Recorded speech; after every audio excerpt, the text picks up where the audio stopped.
noma ungashintsha kangakanani noma walunga kangakanani soze wayishintsha inhliziyo yomuntu ongakuthandi.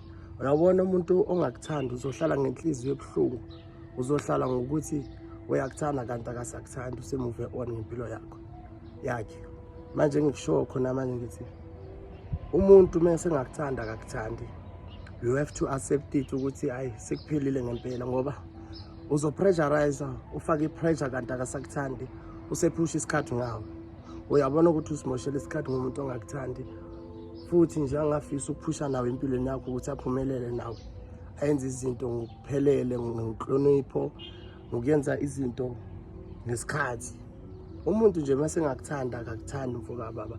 You have to understand bakhona abanye usuzabathola abangcono ukudlula yena, azokuhlonipha okuphelele kwangempela. Ngiyabonga.